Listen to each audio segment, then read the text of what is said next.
Hey everyone, I'll be starting my stream and starting my sculpting.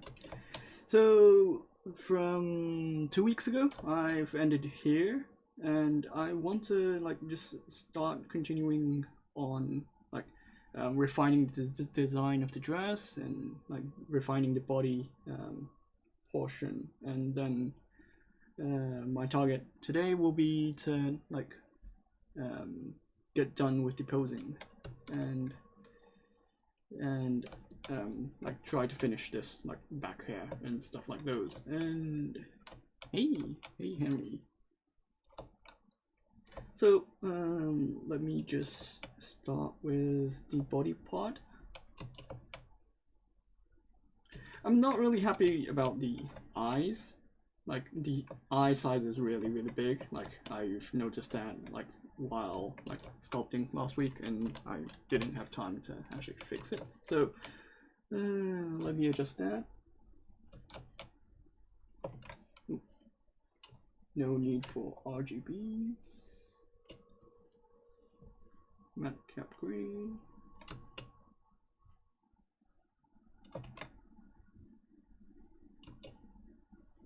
I usually go back and forth between the proportions and the the balance between the eyes, bodies, and stuff like those. So not it's pretty common to just go back and forth. So I really want the general shape done, and then think about the balance between those. That's a good point. It's October, right? So I think I'll, because other streamers are doing more Halloween theme, I'll be doing those in this stream today as well. So that'll be a surprise later on, but let me just get basic things done with the sculpting, and then move on to that. So one reason I'm 2 months ahead of my sculpting is that I only do one stream per 2 weeks for English streams. So I need to sculpt ahead of time to get ready to be relevant for that period. So that's the reason behind why am I sculpting a Santa in middle of October and something like that. So yeah.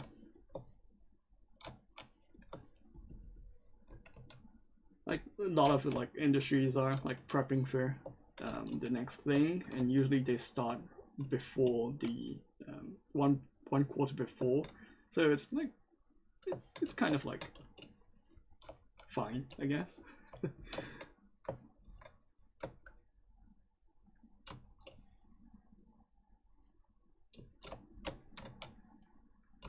So I'm adjusting the eye size, and because I have the eye sockets to have a different polygroup, it's easier for me to control the size really easily. I can just go back and forth between the polygroups, and then just be done with editing and stuff.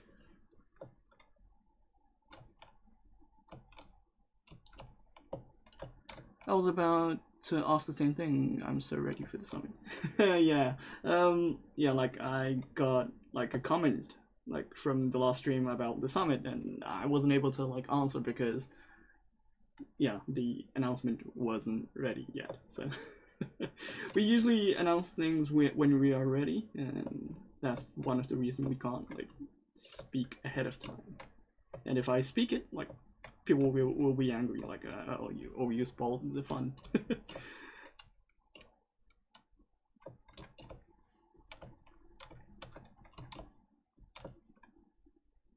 Yeah, there's a lot of preparations going on in the background, and there's a lot of things we can't talk there.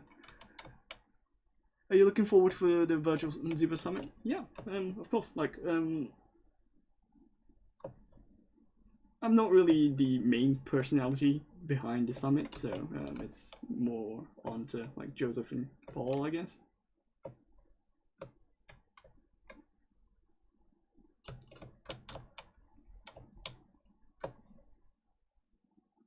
But yeah, I'll be helping as well, like for Japanese side and also for like a couple of like comments. I usually check the comments for like I've been doing this for like last two summits, and I've been like checking the comments, with from the community, like looking at the stream comments and stuff like this.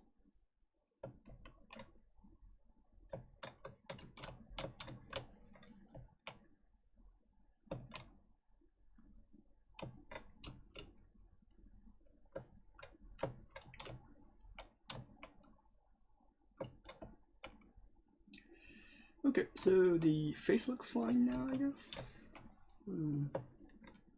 Yeah. Then the next will be the body around, like the stomach and the chest area.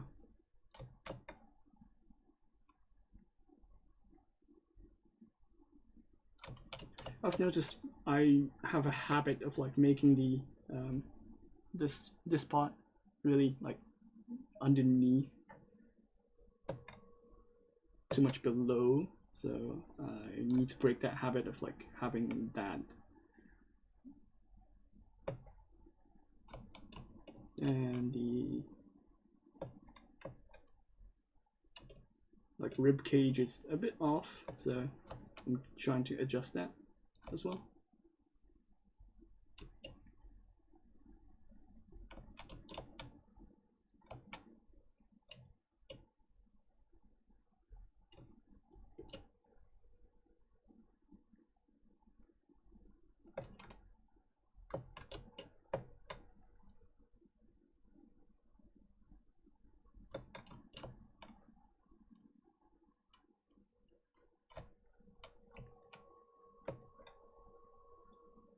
Yeah, ZBrush Summit is like always like a different experience when you're on location. So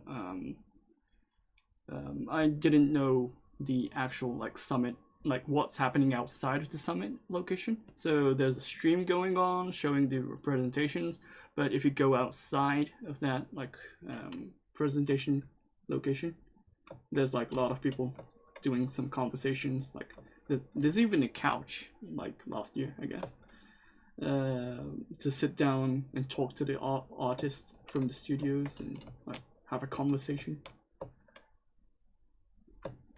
Like you can even ask like ZBrush related techniques for them, and they'll pretty much answer those kind of stuff. So yeah, that community aspect is like huge. But this year it's only for like 100% online, but because we are like focused on the online aspect only, like you can have the similar experience on the internet, I guess.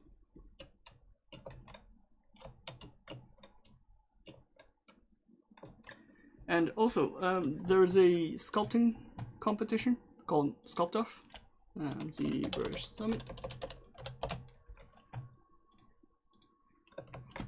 So, and usually we do a Sculpt-Off for like a couple of like industry people who are really good at their work, and like we contact them and like ask them to participate.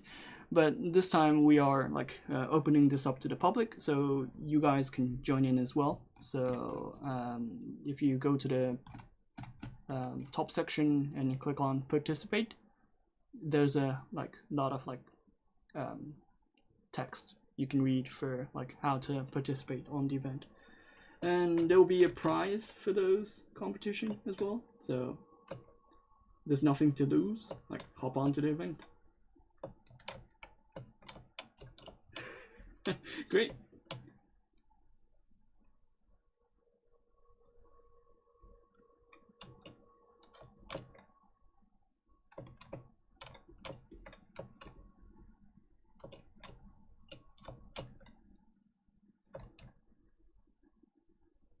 Oh, my family's alarm is going off.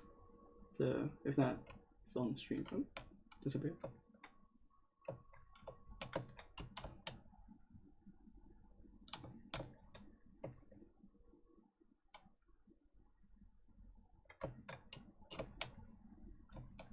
It's pretty much like 5:40 a.m. in Japan, so it's right now in the morning. So.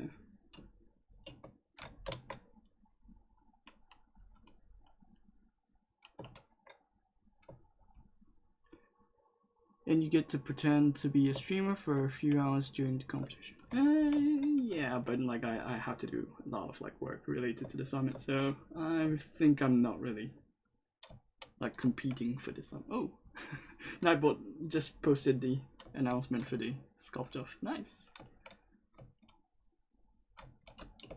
Oh, okay.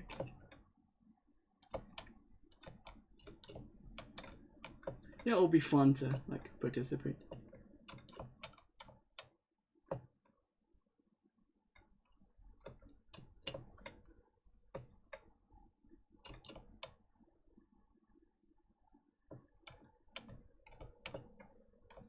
Yeah.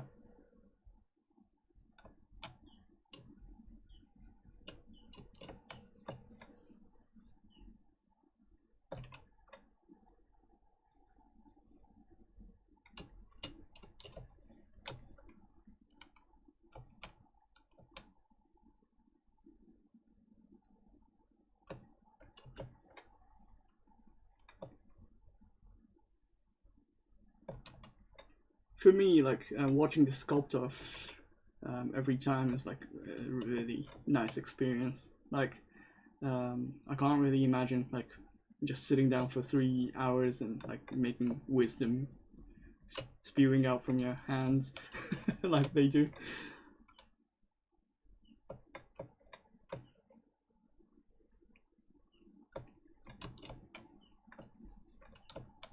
Well, I can make some like something like this from a sphere in like a couple of like hours, but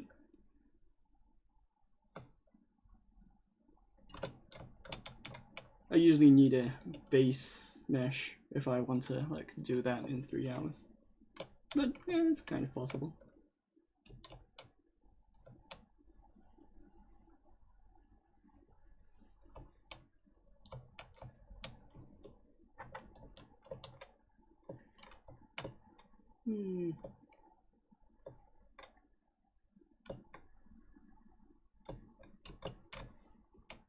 So the next thing I want to do is the hair, and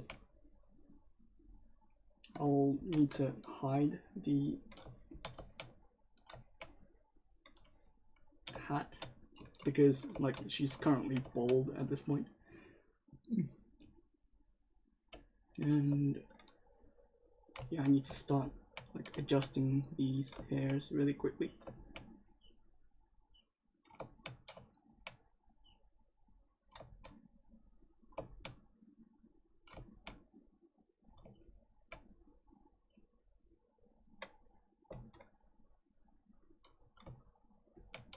Any questions related to ZBrush, ZBrush Core is welcome, so if you have any questions, feel free to ask. How do you learn to do those kind of stuff? I don't know, experience, I guess?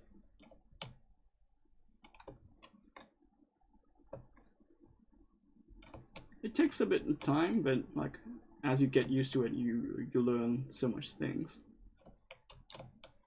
It's hard to get like hard to like pinpoint what makes like your sculpting really good, or like you can't really pinpoint what point it really got good. But yeah, like you gotta do it. You gotta like sculpt for a while to get good at it.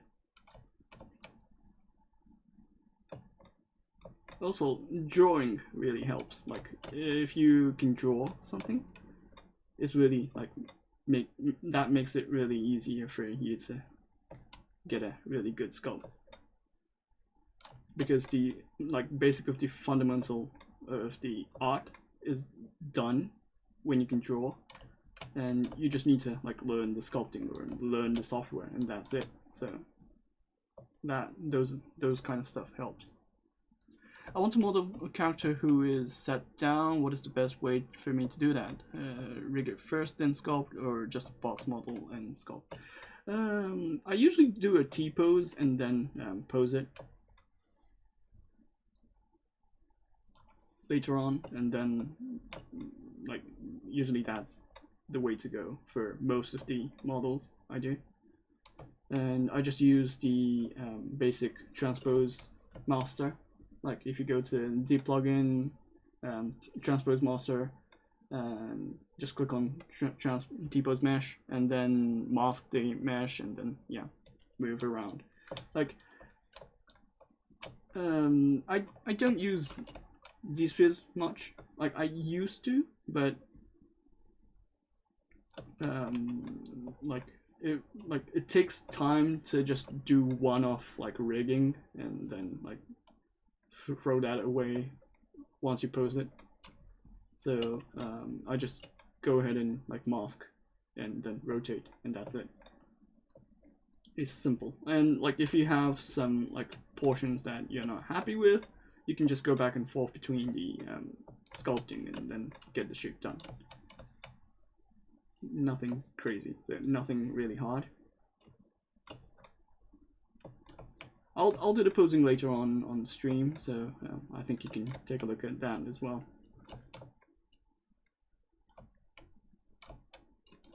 In ZBrush, you pose by moving topology unless you export and rig it and pose. Yeah, so like for example, if you just mask this portion, like using lasso, and then usually you want the mesh to go on a lower subdivision because you're going to deform a lot, and then if you have a high poly count to deform, it's really going to be a bit like hard to control. So you mask off the portion, turn it to a lower subdivision, and then place the rotation like on the joints, and then like rotate. That's it. Like, and this is the basic like stuff when you just want to pose something. That's it. And then like if you want to pose the fingers, like if you have a clean topology like this is just using zero mesher, and if you have like a topology like pen. So if you have a topology like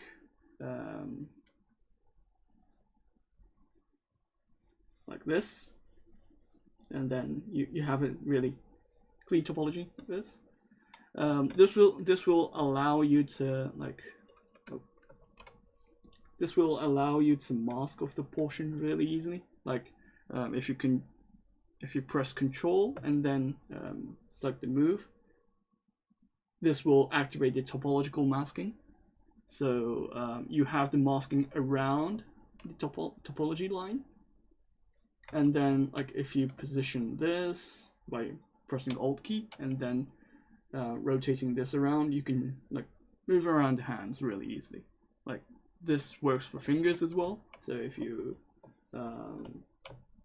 like position this to like go around the fingers, and blur the mask if you want, and then like position this more in the center position, and then like rotate, and this will get you a like basic pose done.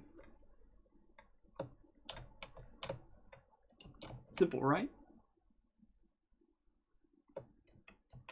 So there's nothing like really complex for posing. Like this is the fundamental part, and if you want to like move around the clothes around your body as well, like you just need to like use transpose master and then do the same thing, like mask the area, then blur it, move it around. That's the same thing.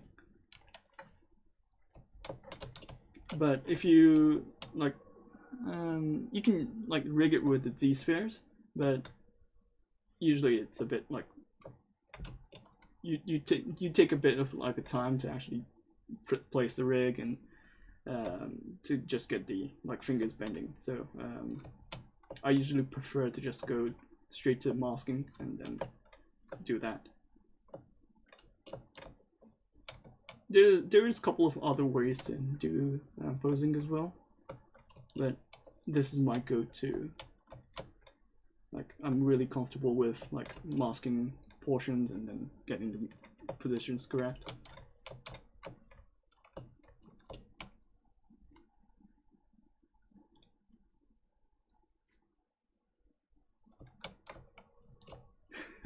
Yeah, it's really like, it comes down to preferences. Like, there's so many ways you can do one thing, and like that's a good thing. Like, if it's just one way of like doing just a pose, and then if I only had the option to like use these spheres to pose things, I think I wouldn't be comfortable with it. So. Do you use substance protection? No, I usually just I usually make figurines or like sculpting for figurines, so I don't really need texturing for those. If I need to do texturing, yeah, that will be the way to go, or using Photoshop to get the texturing done. I think most of the people will do that.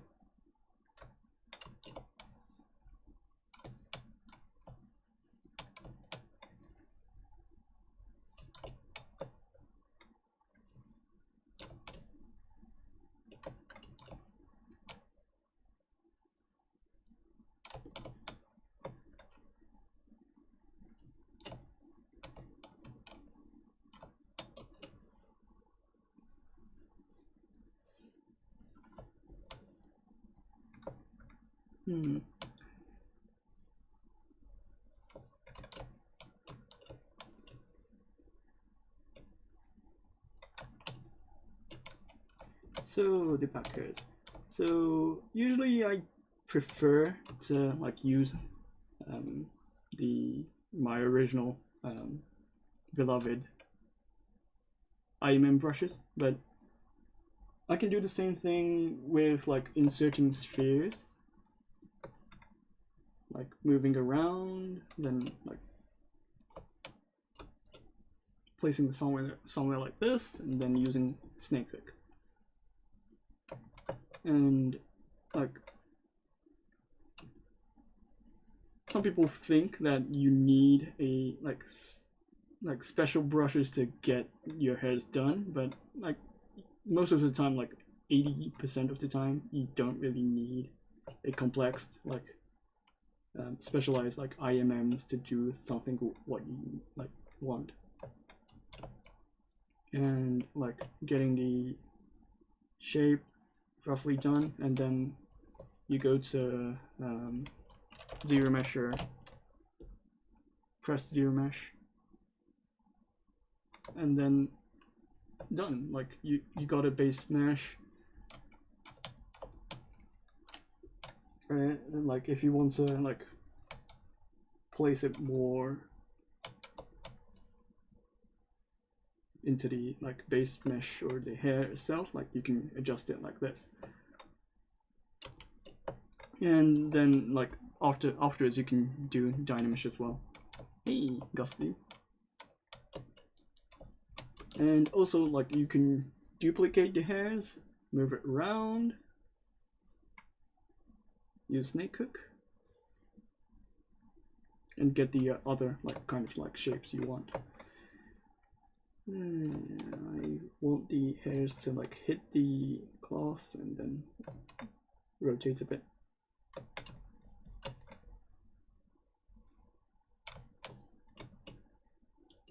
She's gonna have a short kind of like hair. I usually do a long character, like long hair characters a lot, but for this character I'm gonna make her a short hair.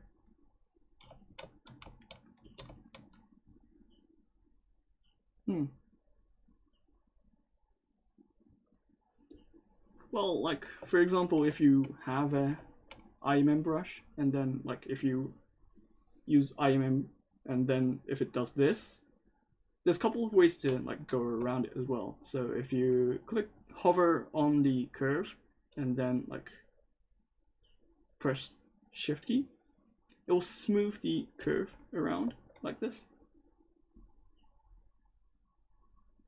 So it's not really affecting the IMM itself, like it's affecting the IMM's curve. Then like you can move this around as well. You can move it like this. Also, you can like use backface masking to get the thickness correct.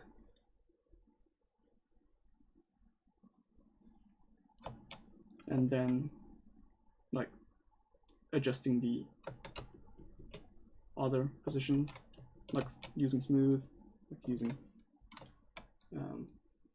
backface, and then it's done. So it's basically the same thing, it's just doing IMM for like more control over what kind of like base mesh you get.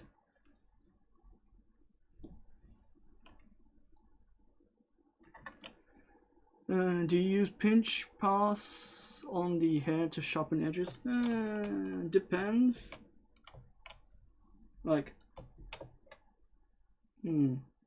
I usually do like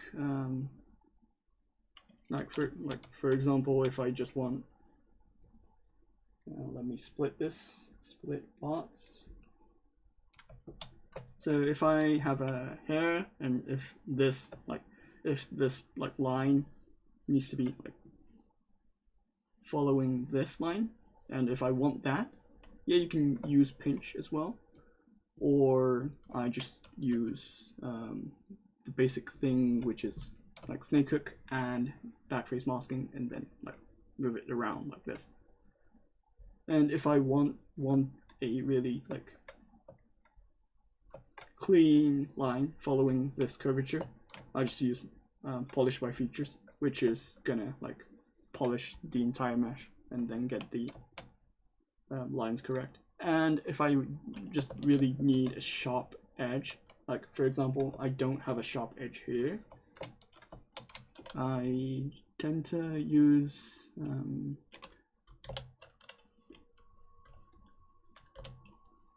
trim dynamic to like get the basic shape like so, and then like smooth it. If I really need a really like sharp line, then I'll use like dam standard to get the shape. Like alt clicking the dam standard. No, like using the dam standard with alt key, so I get a like sharp like transition happening here. And like depends on like when, or like if you need to keep the topology or not, like you can always use like pinch like this as well. So depends on preferences. I tend to use more like dam standard in like snake hook, trim dynamic, or there is a brush called MAH cut. I tend to use the Mech A. I'll write it on the text. MAH cut Mech A. And this will create a line like this, really sharp. And what it does is like pinching at the same time. So this is a custom brush you can find on the internet, and like you can generate a line like this, and then even if you apply a smooth on it, like it's maintaining that line as well. Additionally, if you go to brush, smooth brush modifiers, and then if you go to like weighted smooth mode, and if you go to 4, this will like consider your smoothing with the direction. So if you apply a smoothing direction like this, it's going to maintain that like brush stroke line around it. So if you have a line like this, and then like you notice that this kind of like line around it is like happening. This is because your mesh is getting affected.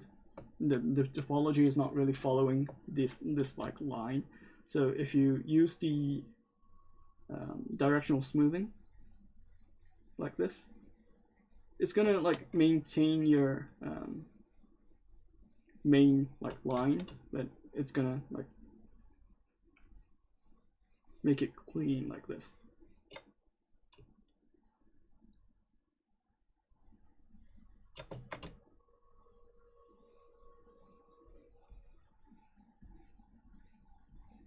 Maybe that was too much high poly, but yeah, you get the idea.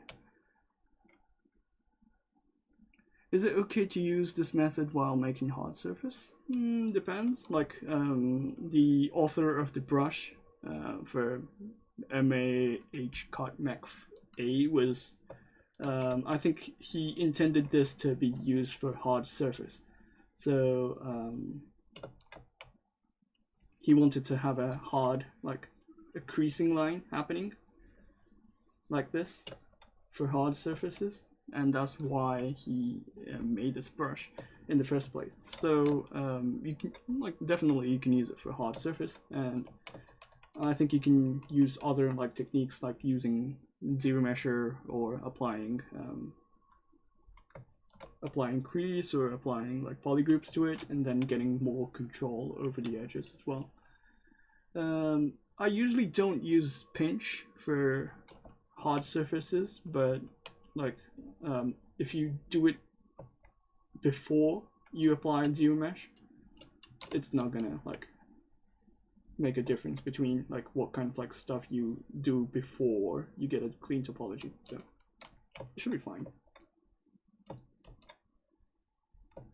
If you really want a clean topology and like if you want a really like clean surface, I recommend you watch the Chaos Mason's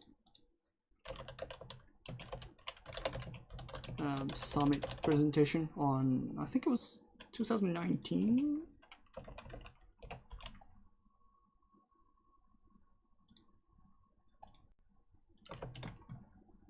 From Marco Splash.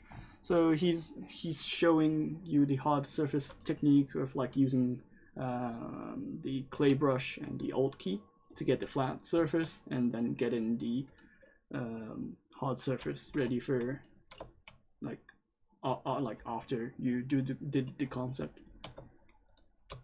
Oh, I can show you one technique I use.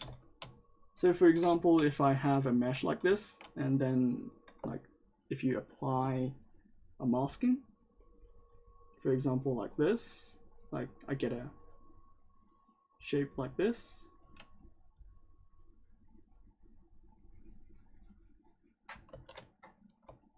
Like it's not really clean right now, but like if you apply if you want to delete this, delete hidden, and like polish features, and then after this you go to the slice curve, like slice, slice, slice,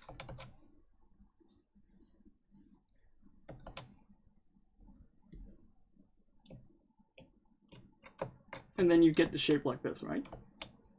Then delete hidden. Then if you go to ZeroMesher, ZeroMesher and like 0.5, I guess, then apply ZeroMesher, it's gonna keep the borders really clean, so you get the mesh like this. And also, if you apply a mask at the end of like each point like this, and then apply polish by features, it's gonna like maintain the corners, but you get the really sharp, like clean topology as a result. And you can like remove the masking and then like divide it and then get a like clean panel like this. And also if you like apply slice, and then if you go to edge loops and then make a panel loop out of it, remove polish, it's gonna make a like topology like this. So it's really easy for making panel, like really make like hard surface panel. And if you want something like a more complex stuff like this, and then if you apply panel loops, it's gonna get you there. And if you apply smoothing, then yeah, it's really easy way to get some sci-fi armor pieces.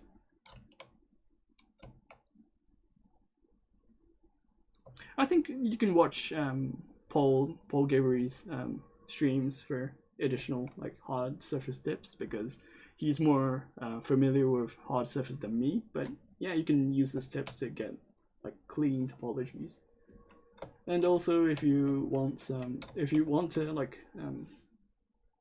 maintain the polygroups, you can go to the ZeroMesher, keep polygroups, turn the smooth groups off, and then like apply ZeroMesh, and then you get something like this. It's really, really clean.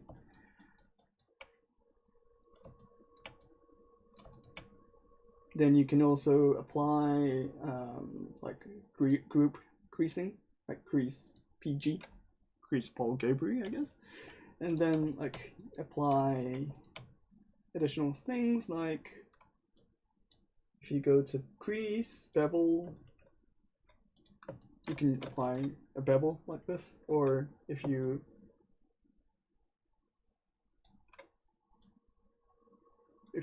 move around the bevel width, then you can generate a bevel which is more controllable like this. And then you can like just have the areas of the panel loops as well. So like for example, if you want a panel loop like mask it, then like reverse it, move, and press Control to move this like around the normal, and then get a mesh like this. So there's a lot of things you can do with ZeroMeshers. There's like a lot of like things you can like combine with other features to get the clean topology you want.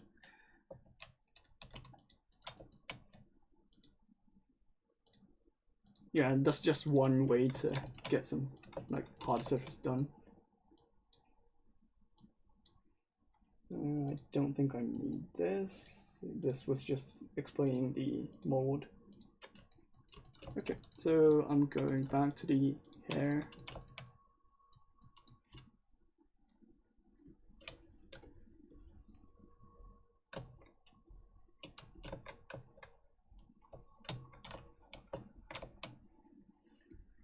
Yeah, no problem.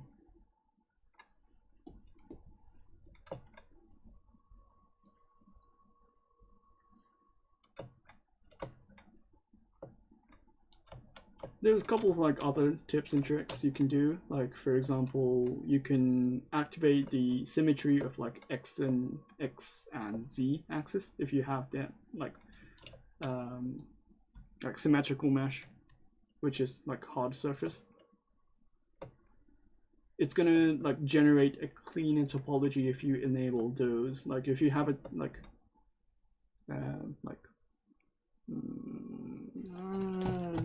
let me show you an example.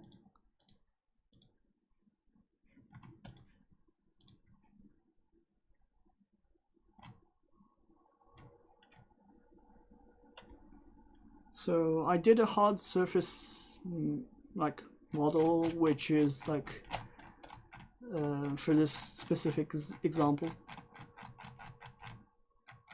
I can't remember which article I did.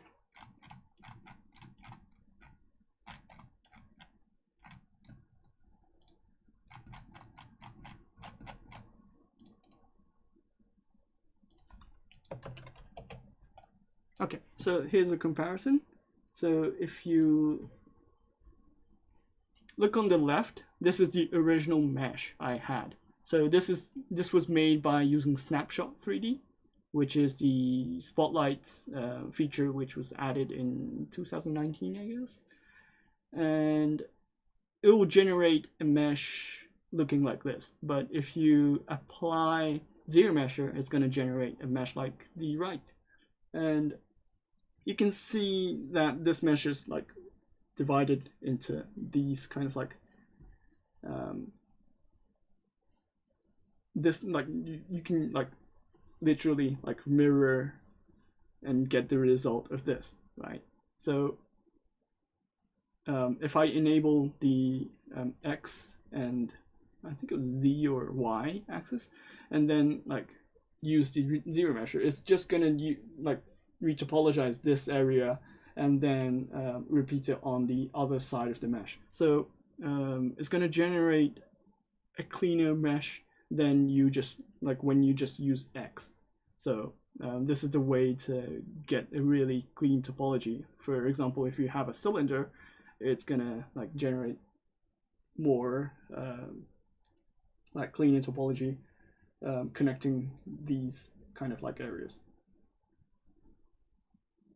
And like there's a couple of like lines you can see that it's getting ignored, but like you can use mirror and weld to get this like split lines to be corrected as well. So there's ways to go around this, and now it's like there is like manual retopology as well in ZBrush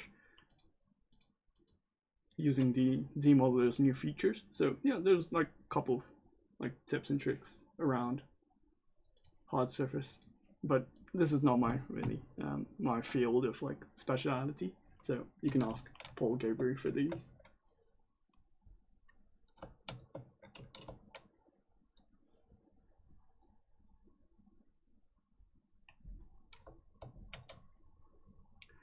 Thanks. Do you sell any of your figurines? Yeah, I do sell my figurines for a Wonder Festival event, but because Wonder Festival is like they have a regulation. Well, it's not just Wonder Festival, but they have a regulation like I can't really sell outside of the event. Like for example, if I have a copyrighted material and then if I make a character, I need to ask permission to the copyright holders, and then usually most of the copyright material is only acceptable to be sold on that event and that day only. So I did make a couple of like figurines, but I can't really sell them outside of Japan, sadly.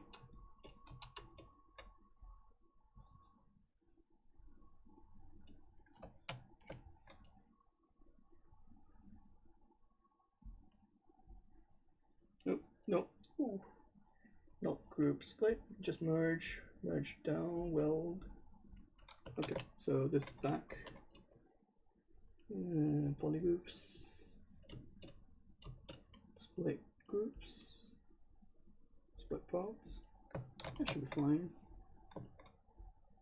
Do I have another? Nope. Yeah, it should be fine. Okay.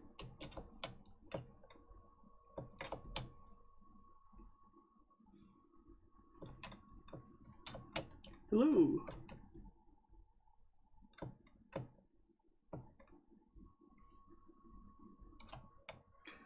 All you need is permission. Do you also want a percentage? Yeah, like you need to pay for the license fees as well. There is a couple of like royalty fees you need to pay, depending on the copyright holders. Well, depends on the like material you're selling. Like if, for example, you can't really discuss the percentage for like per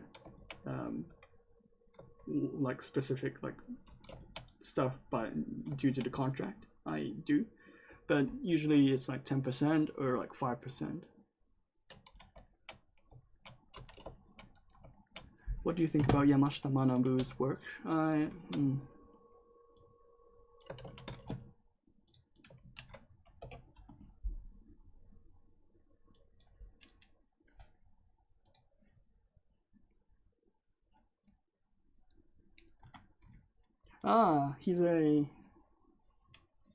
He's a sculptor from Bumpresto, right? Yeah, I know his work.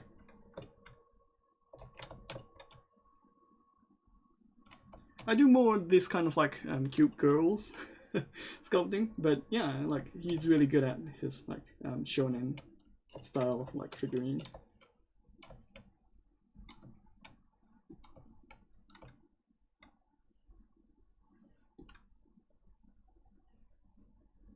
There is like a lot of like figurine artists which is not really known in the West, but it's really they are really good at their work. Like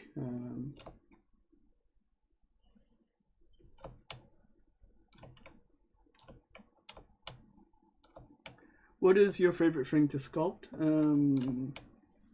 There's a specific character. So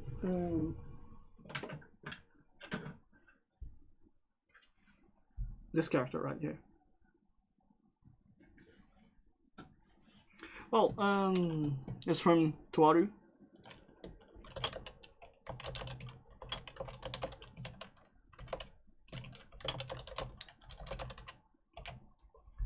And it's called Saten-san. And yeah, I usually sculpt Saten-san for my like hobby.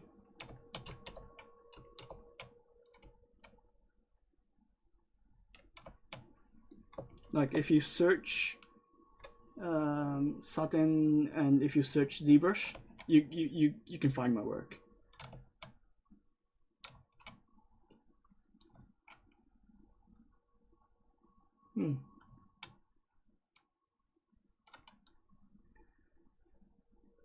Yeah, like I was surprised that Wonder Festival didn't really have an international page, so they don't really have a page for English attendance, and they were getting ready for the Olympic year, so this year it was that year, but due to Corona they delayed that thing, so it's kind of sad. Man of culture, it seems. Be like my man.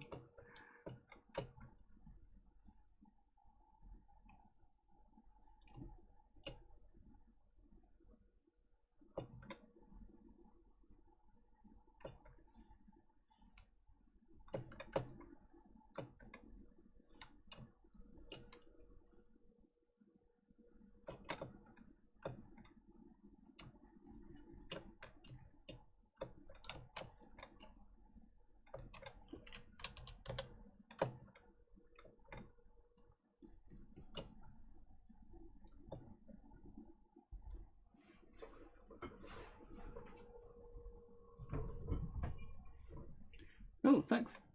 Yeah, like I don't really see much like Japanese anime style figurines or like especially like on 3D aspect, and like there's no like videos discussing or talking, showing their techniques and stuff, and usually there's no much Japanese guys talking in English, showing those kind of like techniques, and it's really specific to like Japanese artists.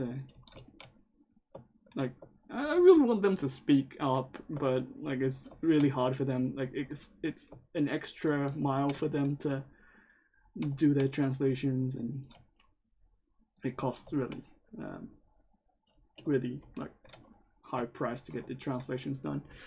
And like for example, I see a lot of like people asking the artist to do the translation, for like in each single like video they release, but the issue is that it really costs them really like time and efforts to do that, and they're not really sure how much people are going to watch those videos.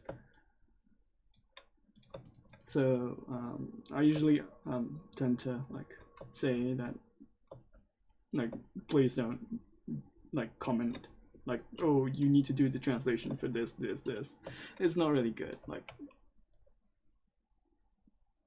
it's really hard for them to do that, and like I see that for like illustrations, I can see that for like music as well.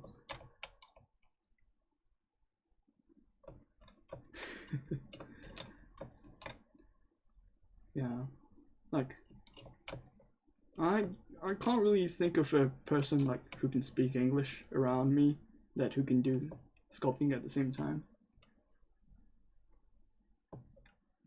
It's really hard to find those kind of people. There is people who can do that, but they are really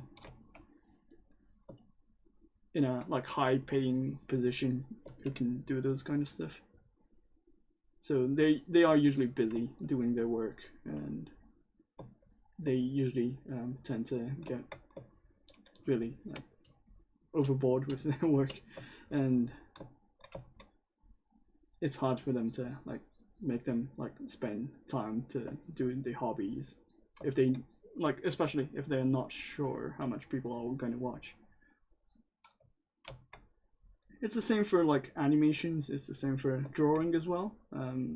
Like if like you don't really see a lot of like English speaking artists showing off their work for animations.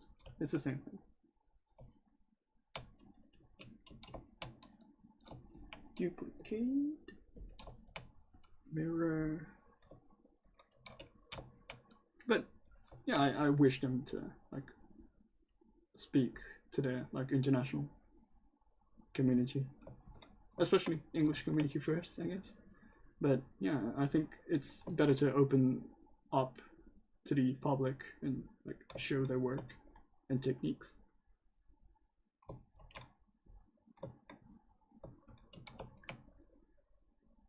The best we get towards an anime style pipeline for sculpting our creators like Polygon, Sculpt, and a few others.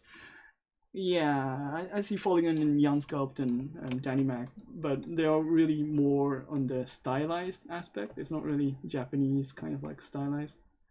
Like I really sound like xenophobic, but it's kind of different. Like you can see the difference between the Western artists doing Japanese taste, but for the Japanese like artist perspective, it's like it's really different. Like it looks Western, really.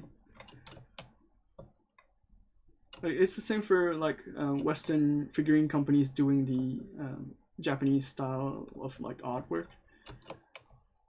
Like if you look at RWBY, you know RWBY.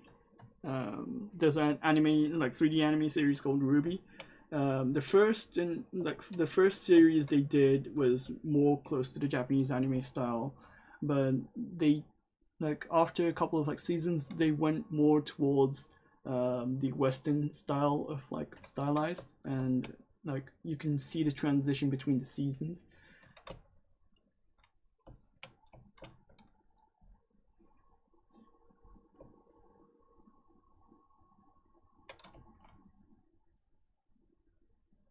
Yeah, like Avatar and Airbender and like those anime style is like Western.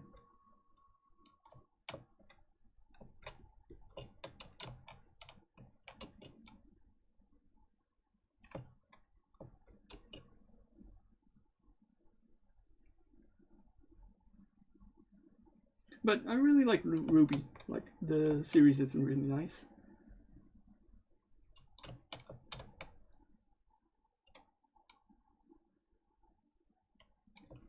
I think I had a conversation with the person who was working for RWBY a while back in like season 5 or 6, and he mentioned that on my stream when I was doing a stream for Japanese, and like he was happy that I did a fan art for Ruby in the past.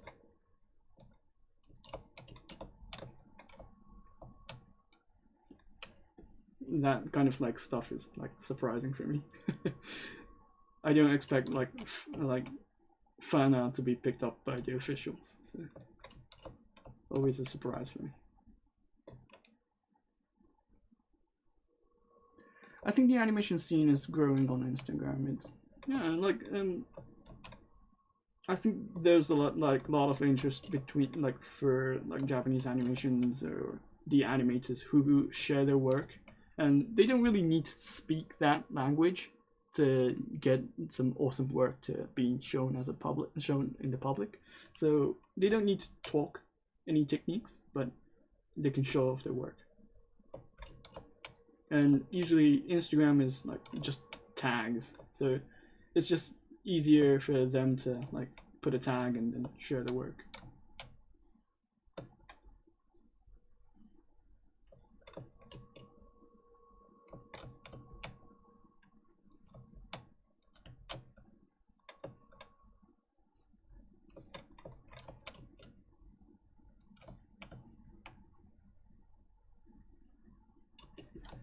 So I got the general shape of the hairs, but there's no like hairs going outside, or like it's just following the form. So I'm gonna try to like break that form and like make flow out of it. So for example, like if I have a hair which is going like this and like this, it's gonna break the outer bounds of like this like egg kind of like shape, which is happening right now. So you want a couple of like hair strands to do that kind of stuff, but if your character is not really active, so if the character is a bit more shy, usually you really want to keep that like egg kind of like shape, and this kind of like shape and terminology is like usually talked on the drawing community, but it's not really talked in the 3D community. So yeah, so if you have a like rounded shape, with the general shape is this round shape, it's really like calm, and it's more silent character with more cutesy character, I guess. So those kind of like things apply to this character. But if the character is more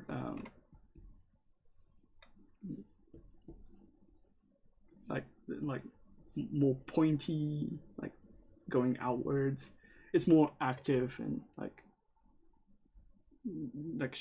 it shows that she doesn't really care about the hairs, and she like doesn't really treat her hair very well. So those kind of like shapes really show the character like what kind of like character, it shows what kind of character she is, and like who that person is. It's the same for male characters, but male characters tend to be more aggressive. Like if you see Final Fantasy VII's Cloud, like his hair is really pointy, and it shows that he is like calm, but like he can do action and stuff like this. Can I ask kind of beginning questions? Yeah, go ahead. Yeah, and like you can ask, and then like even the comment section can reply to that as well. Like I can comment on those as well. Yo, have you seen Phantasmanga's work? I don't know how to pronounce that. Let me check.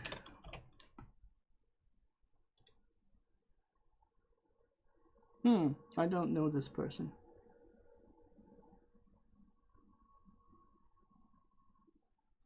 Yeah, there is a modeling style for like doing toon stuff. So if you search the like industry people who do these kind of stuff, I can think of a couple of examples.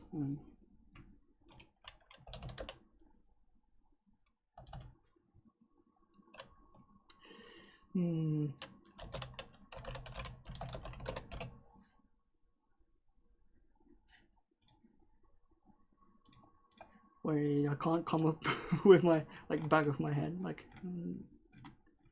But yeah, there's a couple of like techniques to do this, but usually it's removing the shadows and like just doing the textures with the shadows on.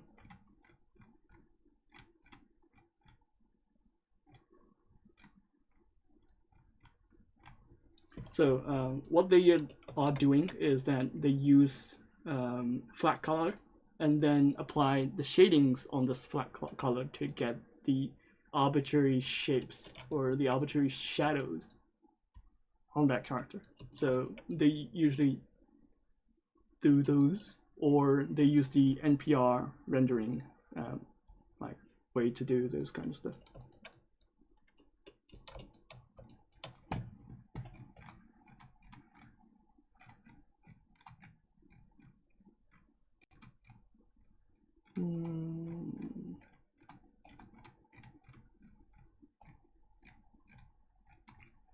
Yeah, there is a lot of like artists who does modeling for 3D animations, and they usually use 3ds Max and other like plugins like pencil renderers.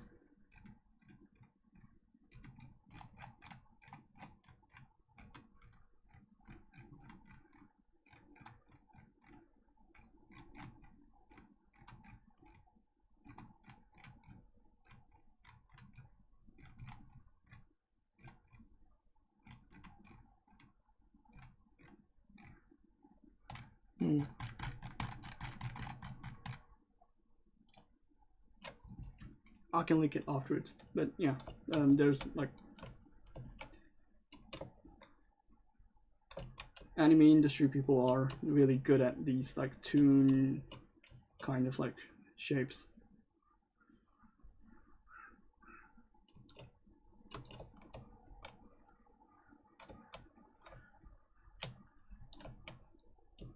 Especially currently, there's a really high demand for like 3D models or 3D artists who can do these kind of like modeling.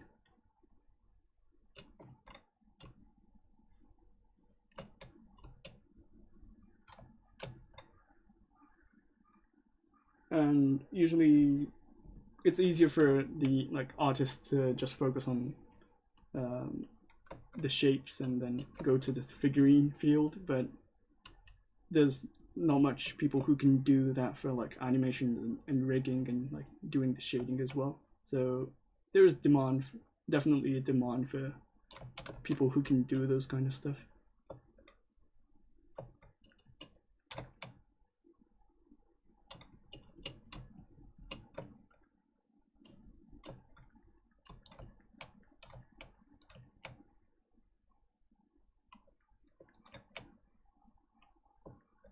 Yeah. So like there's a couple of like visual tricks you can do, like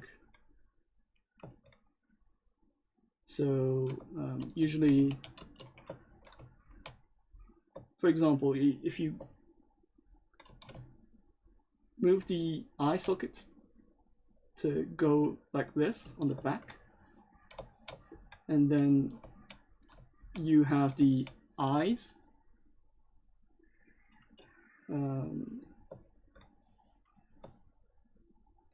eyes center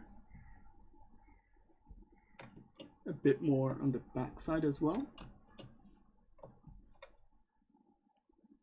like this. And then if you like use the flat color and then rotate around it, like you don't see the like depth of the like eyes right now.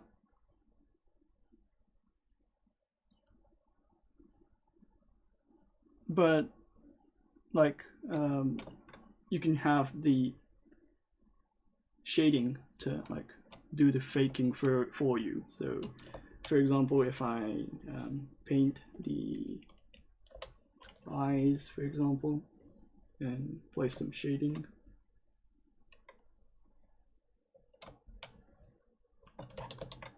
I didn't really have a high poly count.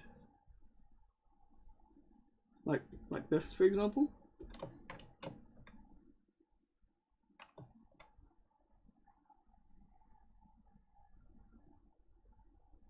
And then put some like eyes,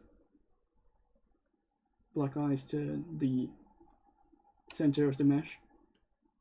So it's the same as the doll eyes. So a doll eye is like they have a like cavity in the center.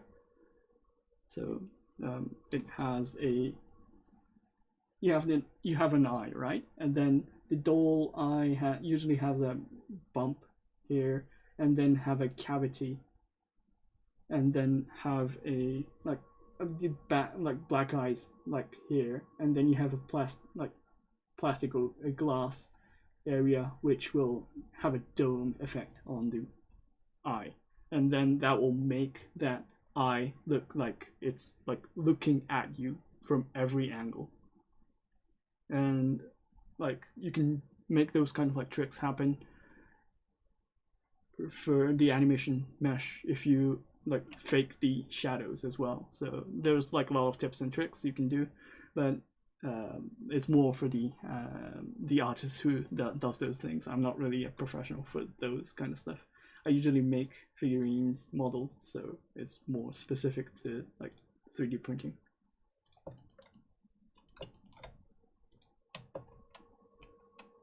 But yeah, it's generally like what I explained.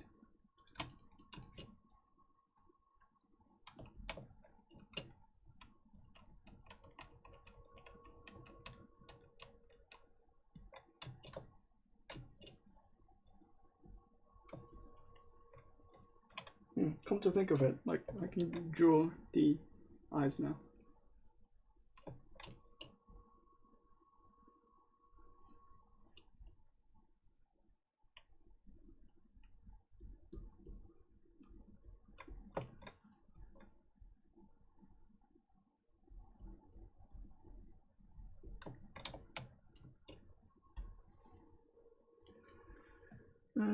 Have you ever faced any challenges making models from 2D art to 3D model? What are some good practice techniques to improve on it?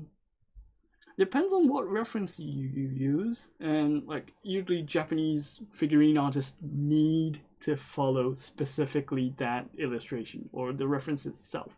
So if it's not like the artist has the freedom to make it look like good on 3D and then ignore the reference. They need to follow the reference and make it good in 3D. So there's like a lot of like tips and tricks to do those kind of stuff, but it's more like you can ask Sagaki Kaoru, who is more doing those specific like techniques to follow specific like illustrations.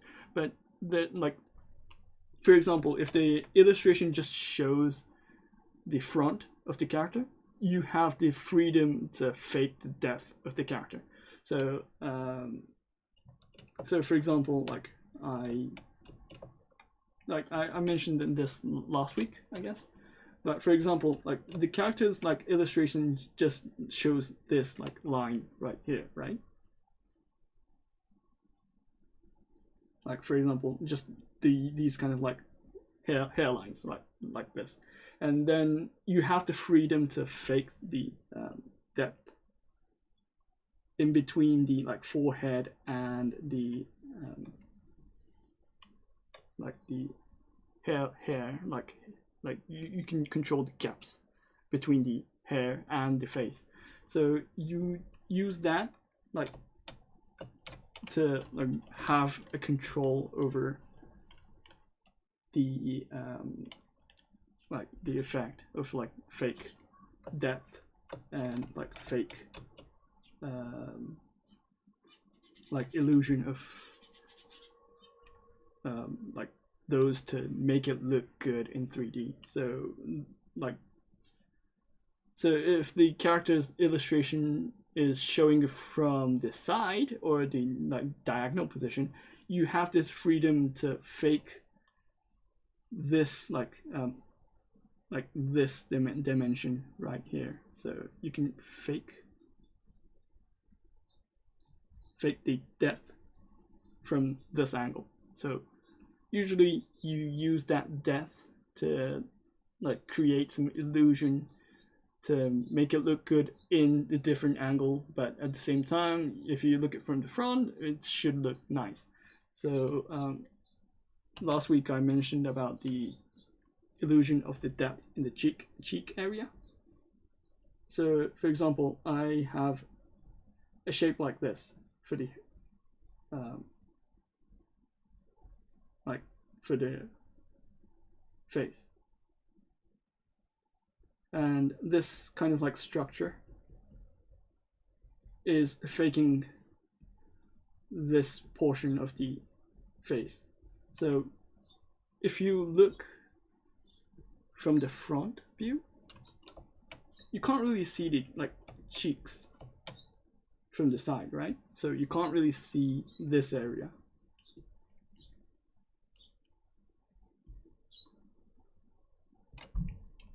But from the side, you can see side and the diagonal position, you can see this area. But from this front, you have no idea what's going on here. So you can use this kind of like depth or like the illusion of the perspective to make the shape really look nice.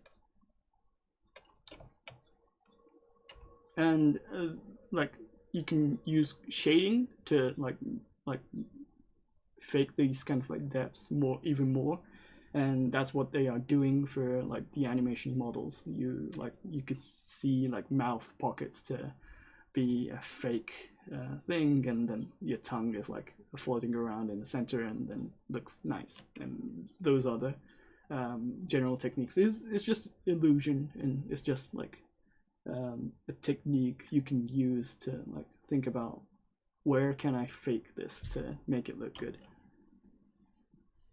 So it's just you just need to get like used to those kind of like faking.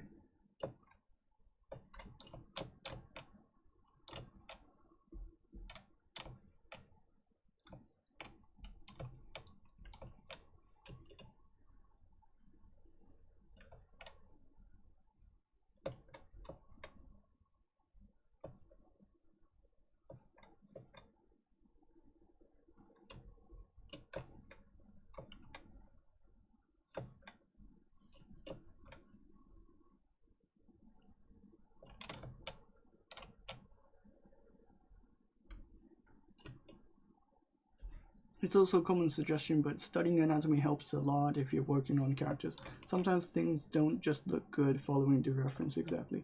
Yeah, exactly. Like, for example, I'm following a sculptor's anatomy book for like anatomy perspective. And also I'm looking at a lot of like illustration references as well. So you need both aspects. And like it's just like you have like think of it as a slider of like photorealistic and animate like stylized looking, and then you can tweak in between photorealistic and stylized. So for example, if I want the shoulders to look more photorealistic, I can do that.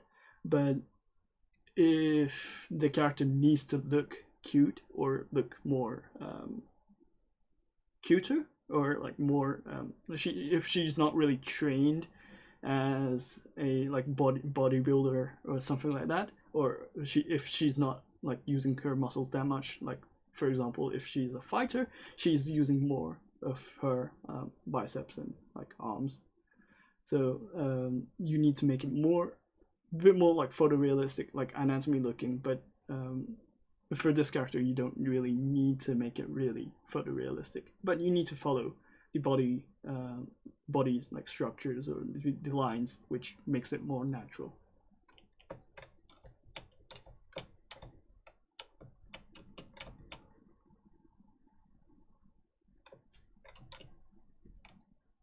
And also generally like it's better to like spend more time on the face and the hairs, because like usually it's the like the essential like life for the character. So like I'm doing the stream, so I'm making a bit like a detour. So well, making some couple of like shortcuts to do it. But if you're making a figurine or something more professional, it's generally a good idea or more welcoming to like spend hours on the face just to get the shapes or the characters look to be more correct.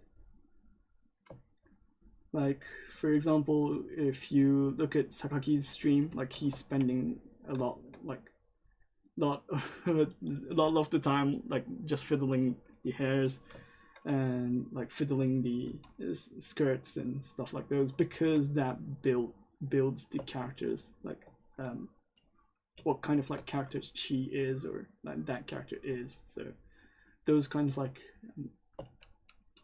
parts are more detrimental or like more important for the character itself. So usually pose, face, and those kind of like elements, even the eye size, the shading on the eyes and stuff like those are really important for making the impression of the character.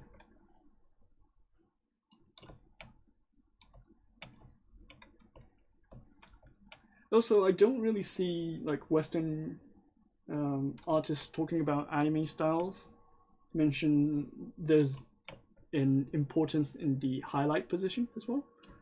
So if you have a character, and then if you're like, for example, if you have a highlight,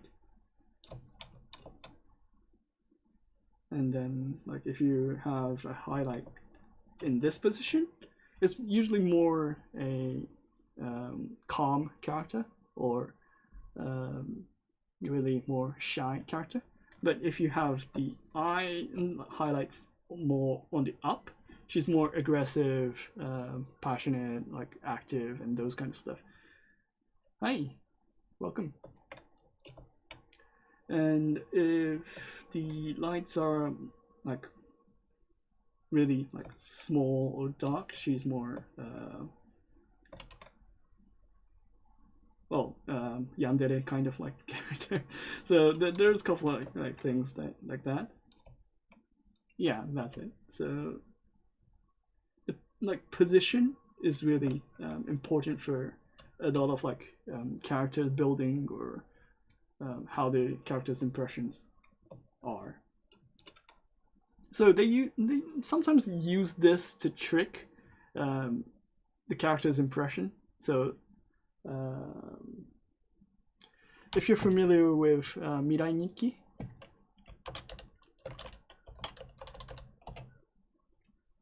there's a character called Yuno. She has a pink hair. She really looks bright. She looks really active, cutesy, but she's more a red yandere character. They use that like stylized look or the impressions to trick you to think that character is in a certain way, and then like using that to like manipulate how you look that character. So if you're familiar with those kind of like stylized like language, you get tricked into those kind of stuff. And for example, Madoka Magica did the same thing. They used the like artist who is known for more cute characters doing more like more what do you call those, Nichijou style, but so they're doing like more daily stuff, not really doing like harm or like doing no action at all. But Madoka Magica used that like character design to make serious dark fantasy for Mahou Shoujo stuff. So so those kind of like tricks works if you're really familiar with these kind of like art styles and like how things work. So yeah, there's a couple of like things like this. It's not really talked about in like Western like medias and Western like dialogue, but there's definitely things like those which is important for the character building.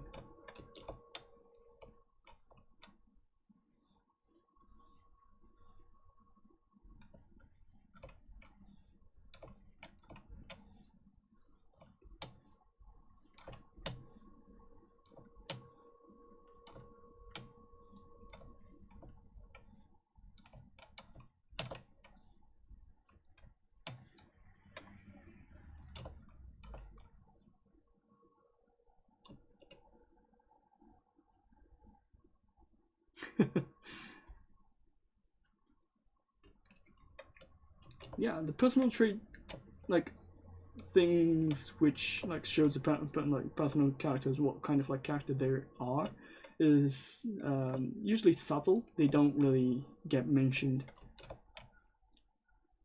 especially like not really mentioned in the Western like drawing community. But if you open up some books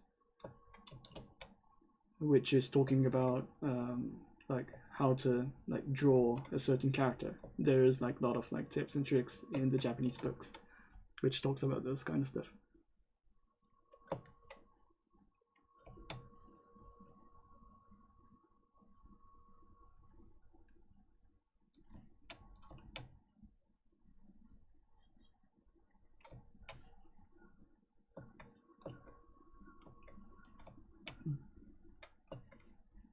Those books usually talk about the like silhouette aspect as well. So if they well, I think this silhouette idea is like usually like commonly talked about in the West as well. So it's nothing new, but yeah, like the posture, silhouette, shapes talk a lot about like what kind of character it is.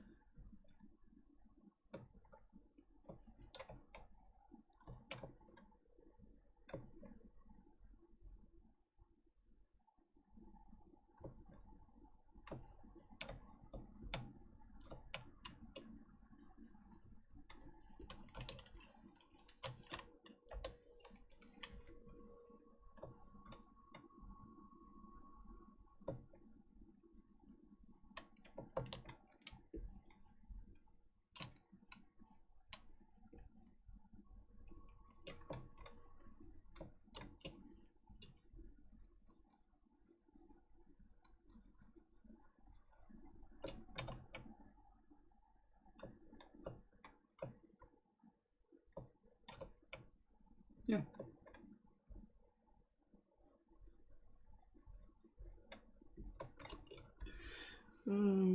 I can't really think of a book I can recommend right now, but I've seen in the past like there was a small guidebook which was like talking about a lot of these kind of like how to draw a character from scratch, and that like small booklet was really important, and like but it didn't really get printed as a textbook or like a book on itself, and like I wished I kept that book for a long time.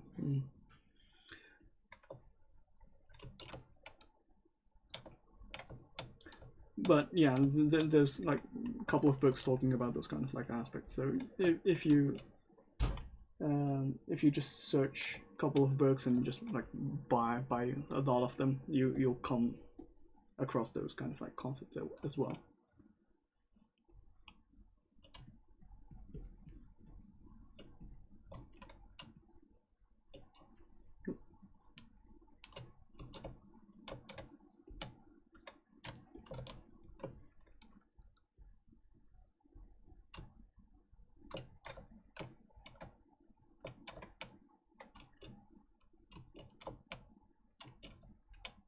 Hey. Yeah, I think the character looks good now. Like if you compare, let me save this. Santa 2. Like in ZBrush, there's an easy way to compare from the last data. If you go to tools, if you load from tools, there's a button called load tools from project, and then if you open up the last project you saved, like this was the last model I did, and if you press Shift S and then open up the current one, like you can see the difference between this. Like it's night and day. Like the left one is cuter than the right one, so you can see what kind of like difference I made to make it look nice. The eye size is different, the forehead's like different, the hair is a bit more like adjusted. You can see a bit more like cheeks like happening. You can see the the highlight itself is adding a lot of value to the character. So if you like remove the highlights, you can see it's like it feels like different. Like it doesn't really feel like you have a life in that character.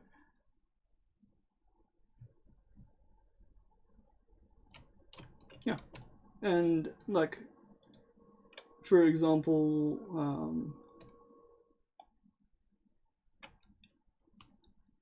like even the forehead, like the line around here is more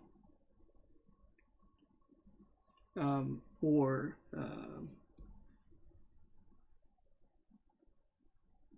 like an egg shape right now. So how do I say this? It's hard. Yeah, it's more attractive as a character right now. So yeah, it looks a lot better. So there's another tip for you. So if you go to like if you save a different file, so I saved this character as a second file. So I saved Santa file. I just loaded up the Santa 2 file and then load it as a separate tool. Like you can see the difference on the fly. So this is really handy for you. Yes, almost like Christmas.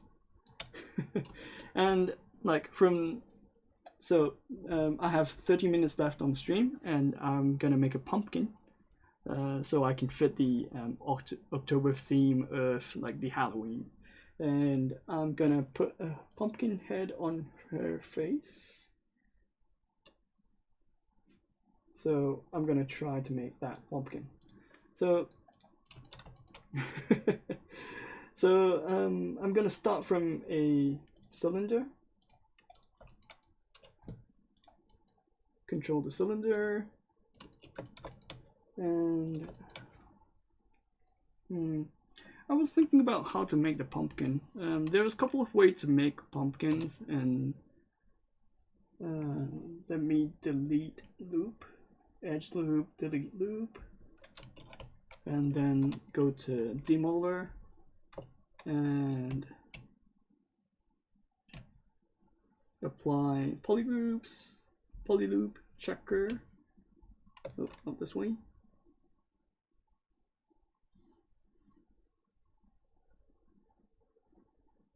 This way, yeah.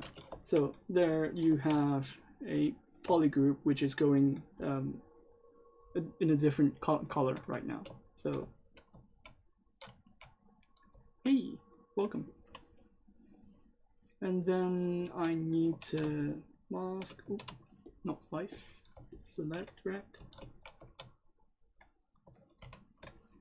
I just need to do the smooth first, and then smooth will generate a point on the mesh. So I'm going to use this to like select the polygroups, mask the area, reverse it, and then use the cloth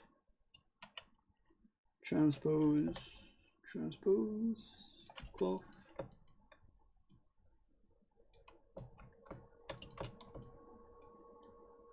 get the shapes to go inside. And then if I apply smoothing on top of this, it's gonna look like a base shape for a pumpkin.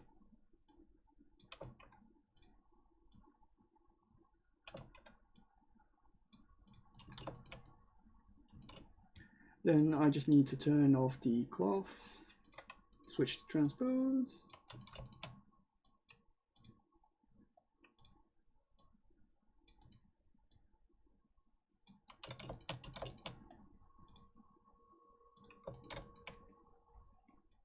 How do I move eyes?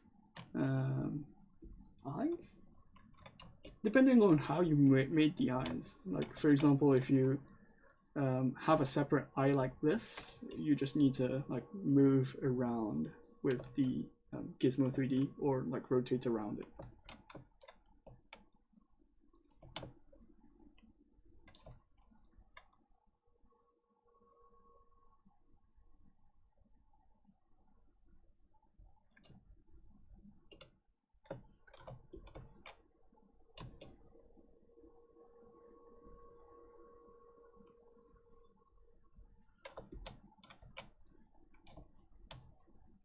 I should make a file called hat, I guess. I need you help to make a CD cover. I don't think I have time to do that. I just realized that those YouTube things are people in YouTube asking questions. Yeah. Yeah, so we are using Restream.io to like distribute the comments. So if the person who is commenting on YouTube can comment on YouTube itself and get a reply from me if I have to like comment stuff, or they can see each other's comments. Pretty like fascinating stuff. So next I'll need to get the shape for the, what do you call those, veins?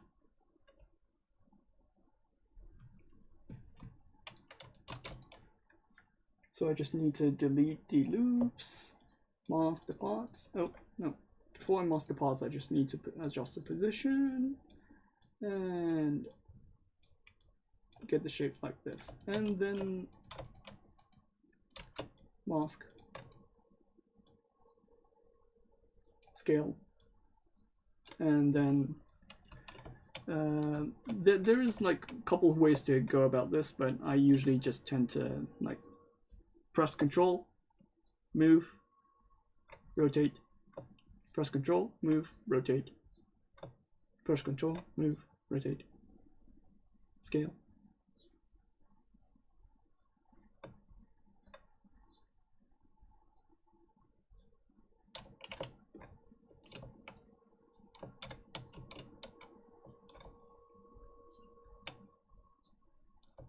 Is there a possibility to make hair by cloth simulation? Depends on what kind of like hair you want. So if you like want a hair which is like using fiber mesh, then definitely yes.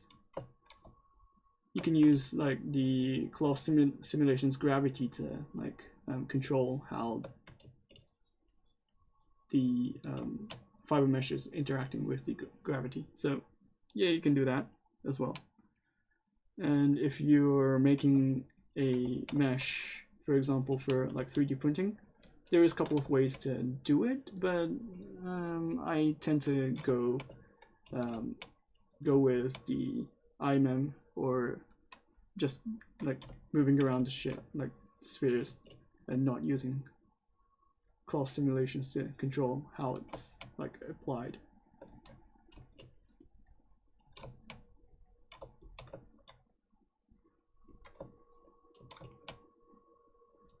So next I just need to like zero mesh this thing, 0.5 I guess. Smooth. Oh.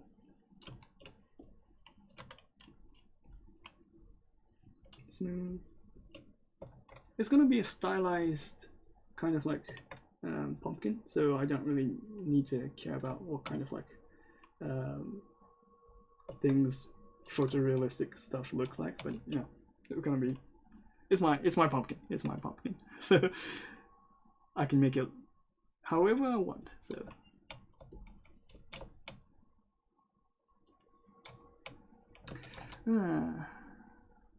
pumpkin. I think I made a reference sheet for this one. So maybe a more yellow, and then more orange for the pumpkin.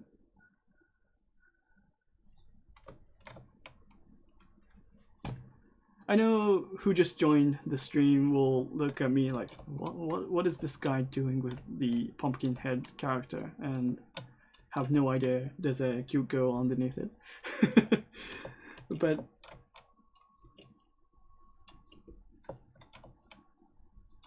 I'm just gonna like hide this portion of the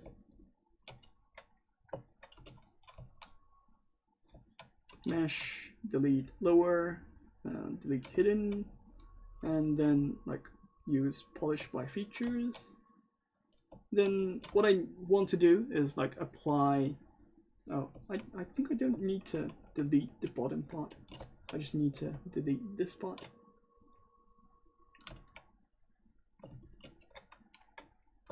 This part here, delete, oh, delete lower, delete hidden, polish by features. Yes, then I just need to add thickness. So I'm gonna use the dynamic subdivisions, dynamic remove smooth, add thickness. Adding thickness will like dynamically add thickness. So if you want to adjust this, you can do this. Also, if you want the thickness to be the inside, you just need to change the offset value. So if I do 0, it's gonna like do the both side. So it's gonna move both side of the normal to get the thickness. But if I do 100%, 100, it's gonna go out from the original position. But now if I do the reverse, it's gonna be inside. So the outer shell is the original position, and then it's going inside. So I'm using this for now, and then applying 3 segments, I guess, and then apply, and then I can reconstruct. No, I can't really reconstruct because I did the center. Oh, yeah, I have this, so I can't really use reconstruction. But yeah, this is the general shape, and then I can use like booleans to control how it's gonna like hollow the object. Make sure I apply the mesh and place the spheres, controlling the spheres, how it looks.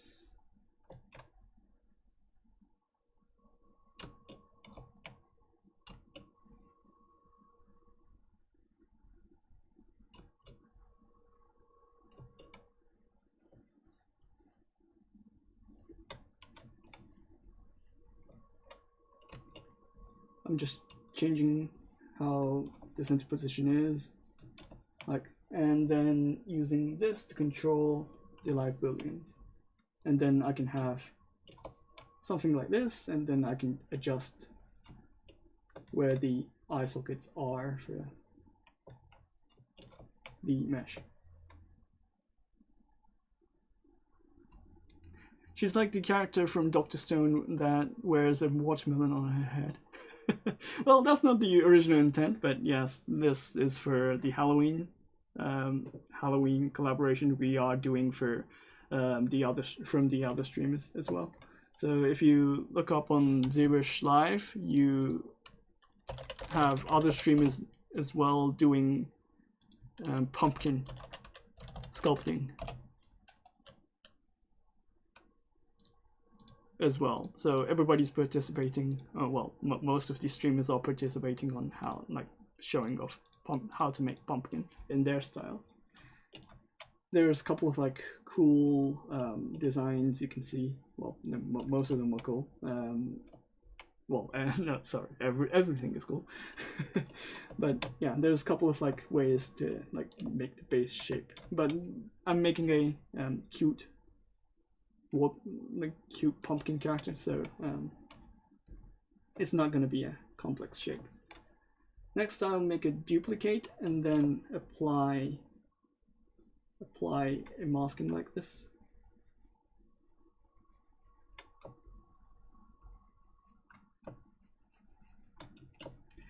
Well, my English is not my like first language, so sometimes I say stupid things, but you don't need to care about it. It's just like I'm not really used to like speaking English for a long time. So then, like, getting the mask done, and then polygrouping, delete hidden.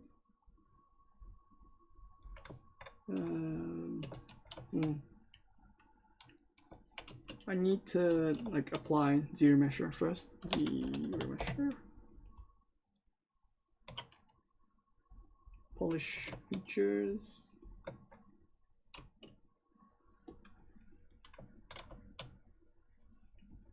Yeah, I hope so. I'm not really confident about my English skills, so if you find it funny, then it's not really intended.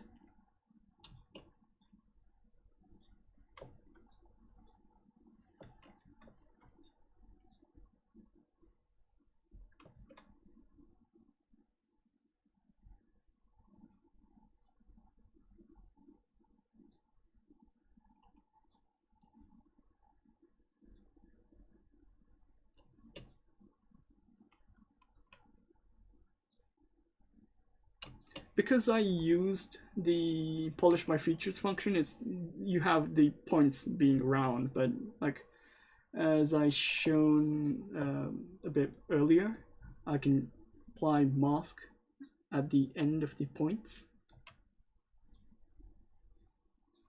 Like for example, these kind of like areas.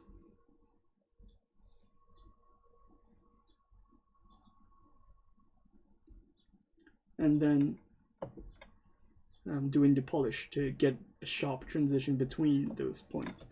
So yeah, this is really handy for a lot of like hard surface materials.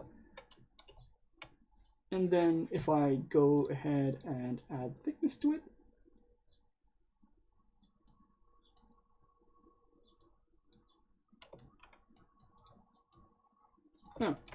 I had a double side happening, which I don't really want. Let me correct this by deleting one side. Photo group, delete. Adding thickness. And then applying, then using this as a cutter for the pumpkin.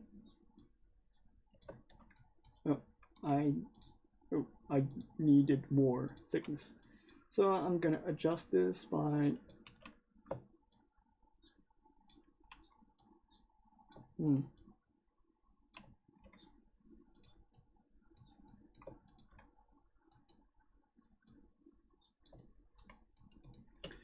well, luckily I have the polygroups separated, so I can just select one polygroup, move forward, make all visible, and then use that to control the thickness.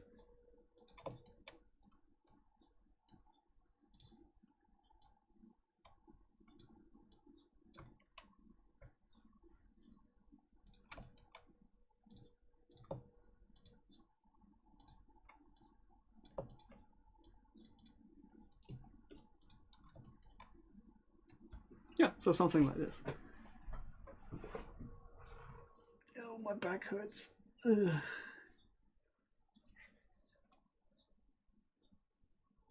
If I didn't know better, I would thought English was your first language. Nah. Well, even though my Japanese is my first language, I'm struggling to speak Japanese. Yeah.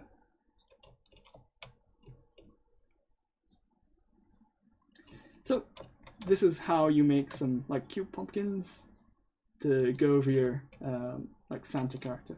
And also, if you have a Santa hat,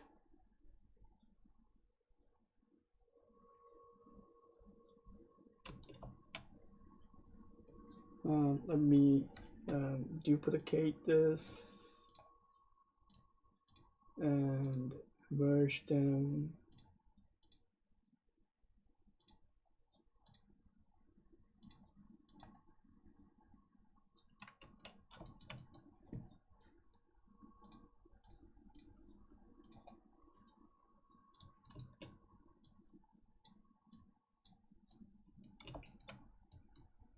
Now it's fine. You can have a Christmas theme and October theme at the same time. So yeah, you can do both.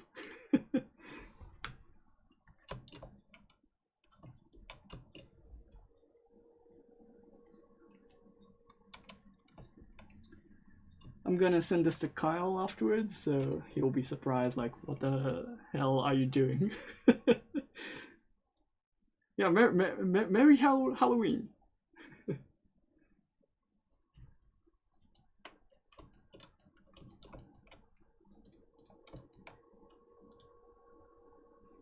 So the next thing I want to do is, I want to make a mustache. So, I'm thinking about the pose of she's holding a fake mustache before her face, and then smiling.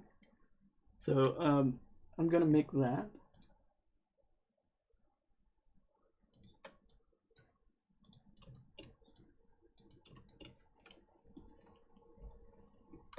I'm just gonna use a simple sphere to get the basic shape. Nothing too complex.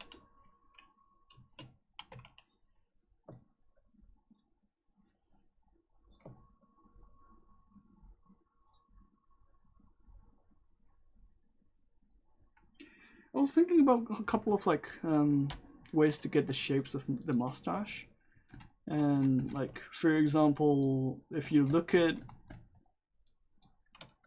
the traditional the Coca-Cola Santa, there is a mustache around your chin as well, but this time I'm not gonna do that because I just want a small piece of a fake mustache she's gonna hold. So it's gonna be a Pringles kind of mustache, but a bit more a fluff, or what do you call those? Bit of feathering happening on the face.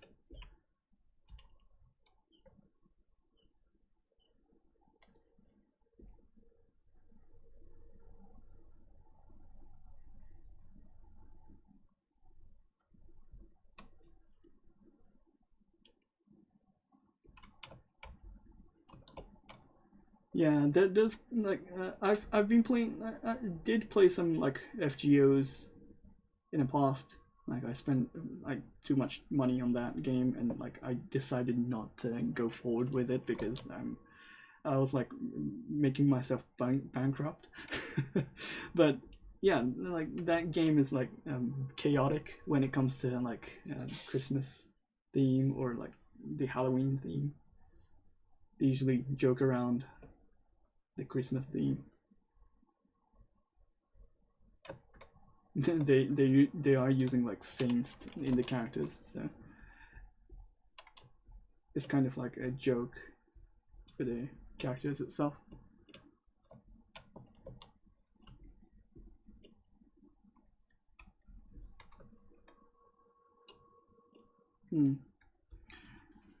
Haven't thought about what kind of shape is nice to have.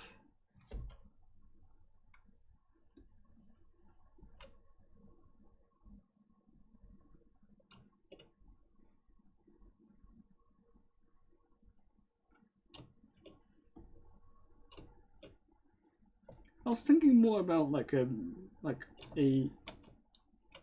what do you call those? A milk beard kind of like shape. But she's gonna hold it, so I need to check what kind of like shape is good for this character.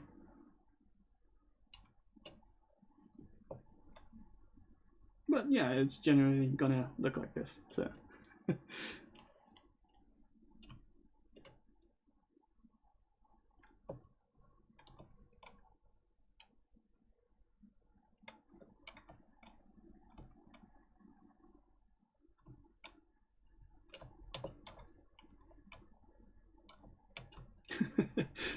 she looks like having too much fun, like being smug about herself.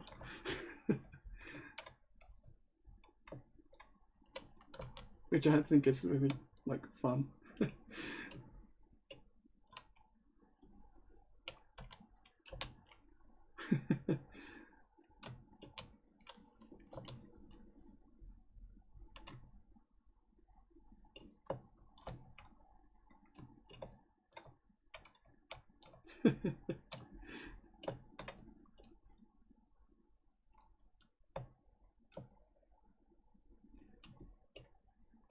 I was thinking about doing the pose, but I think I don't really have the time to actually go ahead and do the pose today. But yeah, it should be the next week should be the posing, and I need to finish the dress design as well. Oh, I think I didn't really think about the gloves as well, so I'm gonna make the gloves.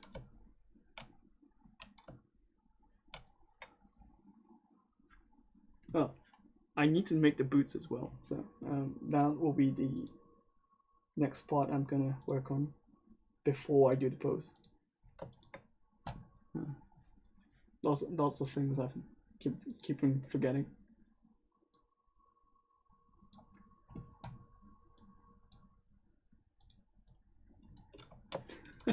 Now she has a red beard. No, make it white.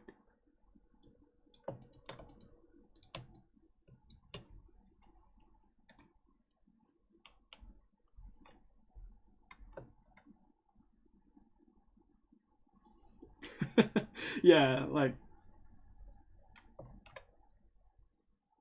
using 2 hours to 2 hours or like 3 hours to make something is really like fun to do.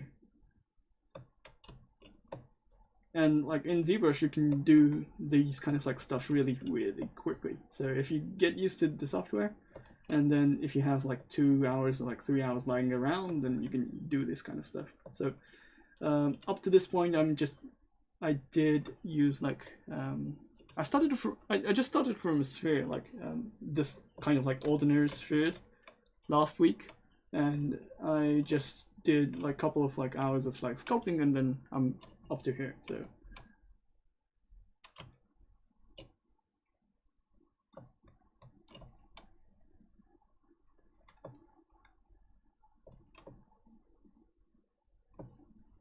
I am kind of known for like doing sculpts, like speed sculpting for like these kind of like casual like anime characters in like 8 hours or so. But yeah, it's really fun to do. It's easy when I use ZBrush. What app did you use? I'm just using ZBrush. ZBrush. So if you don't know ZBrush, you can go to the pixologic.com to know about ZBrush. And also there is a free version of ZBrush you can try out, which is called ZBrush Core Mini. You can start sculpting from here as well.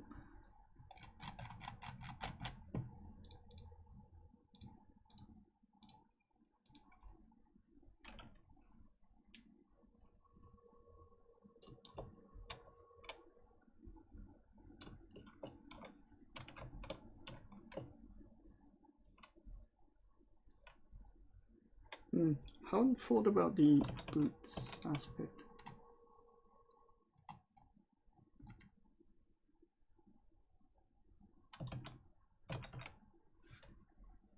Is it easy to bring her across to game engine like Unity? You need to do a retopology and you need to apply the rigging.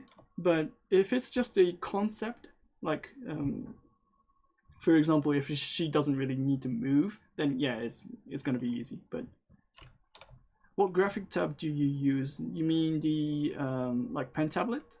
I'm using a Cintiq. I think it was 24 Pro.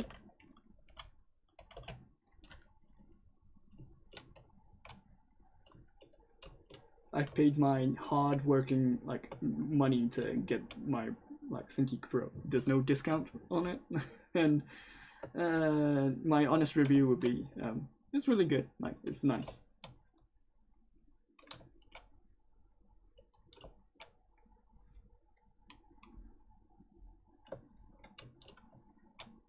Some people say it's like expensive, but it's worth the money. Like it's worth every penny like you spend on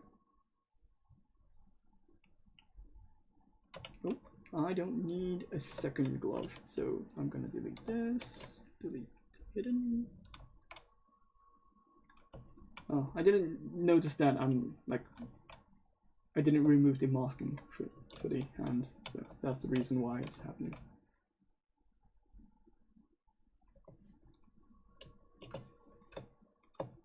Mandatory knee socks.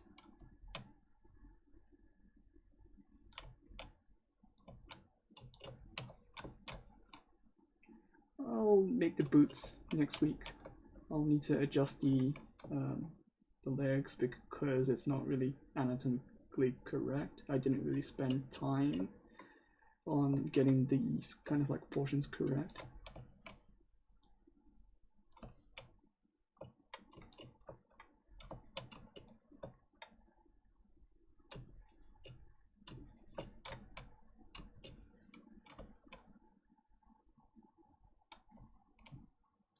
You don't need to make UV maps for printable models? No. It depends on like what kind of like stuff you do. Like if you need a pattern that needs to follow around the UV, you need it for like while you're making the model itself. But for the final product or the final printing data, you don't need any UVs. And usually the 3D printers doesn't really consider UVs, so they don't really use it. I know there's one printer that accepts displacement maps, but it's really hard to control. So usually you just want the displacement maps to be applied before you go ahead and print them. Or if you're using a printer which considers color data as well, you can use texture data, but that's the only use for the UVs. So if you're printing for a resin printer or a FDM printer, that's not going to use UVs, so that's not going to be a problem.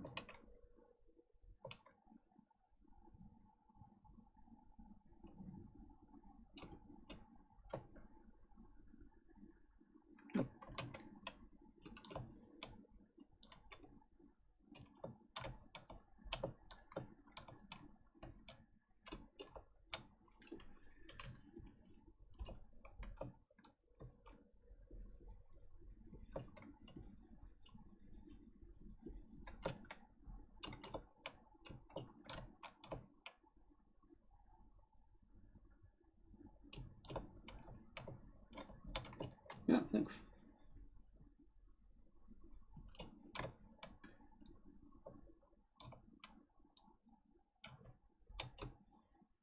Yeah, no problem.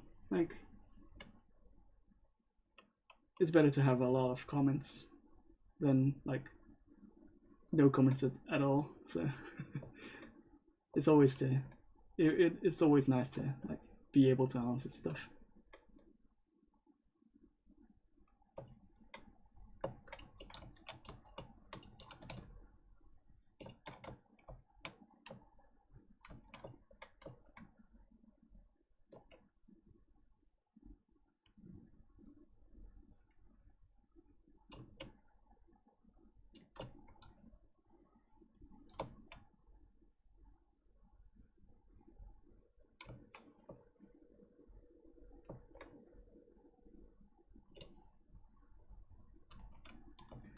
So it's 7:30 a.m. in Japan, and the time, the 2 hour frame is gone. So if you have any questions, just hit me up now.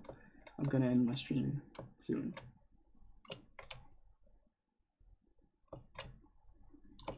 It can be questions related to Japan as well. So if you have any questions related to Japan, ZBrush, ZBrush Core, ZBrush Core Mini, the summit itself, hit me up. But I can't really talk about summit stuff or anything that is not really announced right now. So.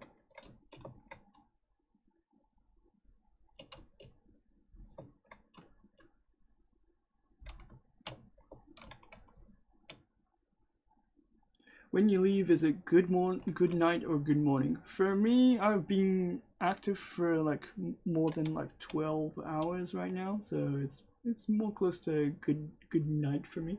But in Japan, generally, it's good morning.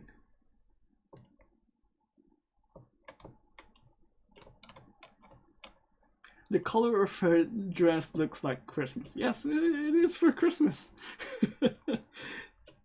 It is for Christmas, and like I made her look like a Santa, but because it's October right now and there's no like reason for me to like make the like Santa in middle of October, so I thought it was nice to like make a pumpkin head with some like Santa costume.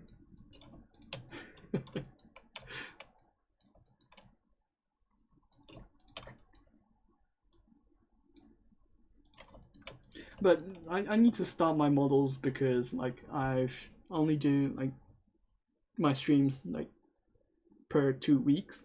So I usually do 1 week streams, but 1 week will be for Japan, 1 week will be for English. So I go in between the weeks to do my streams. So the next stream will be 2 weeks ahead. So it'll be on the November 6th, 5 a.m.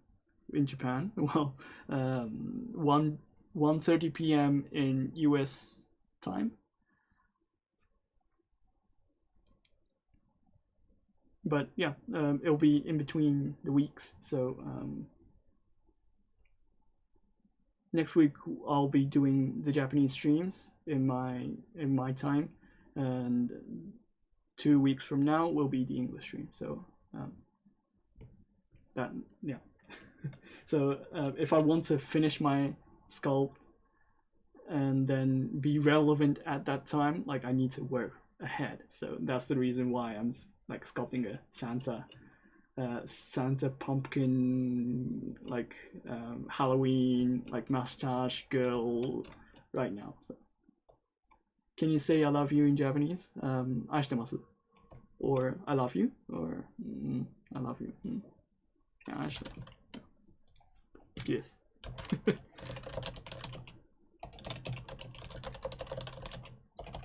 yeah.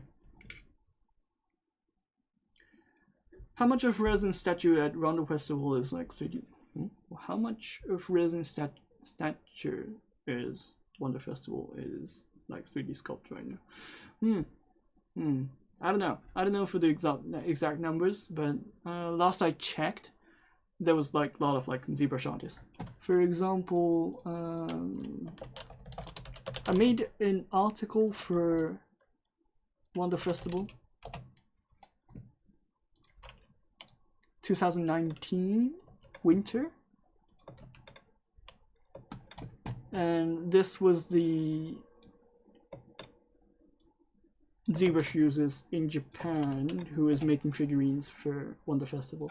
So there's like a lot of like images you can go through. Like it takes a long time to like actually load the entire images, but you can go to the like each Twitter, and then like look those up individually. These are all ZBrush artists.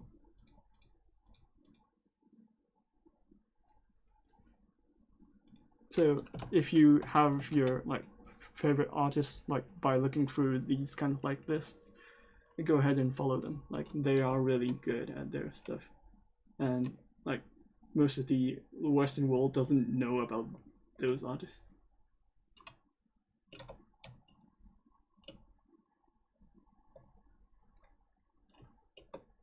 And like recently, most like there's like half and half, so there's a huge. It usually comes down to preferences, but like professional artists are like switching to ZBrush, and they usually have 50-50% of like being traditional and ZBrush users.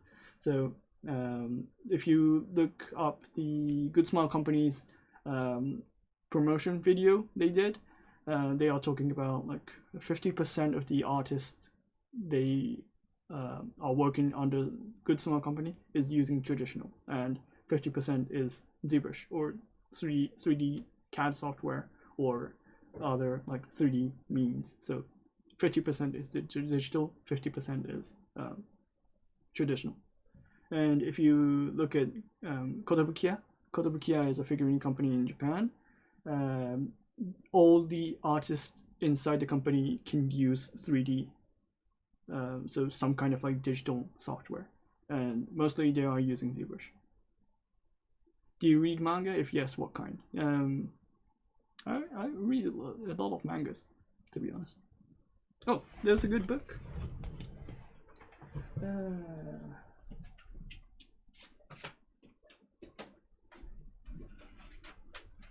There's a book called Tonari no Genkeishi, which means figurine artist next door neighbor. And like this book is made by a artist who is using ZBrush and working for the figurine company, and this manga talks about a lot of like figurine art. I can send you a link.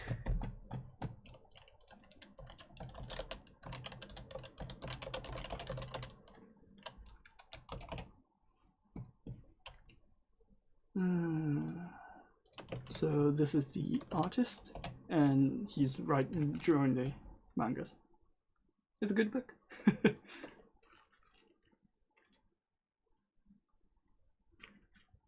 He does talk about like Wonder Festival stuff as well, so he's talking about digital, he knows stuff.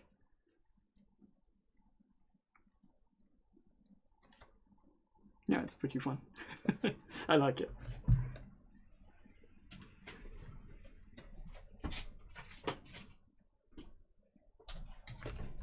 So I'm gonna end my stream here, and so have a happy Halloween, and my next stream will be in Japanese in 30th of October.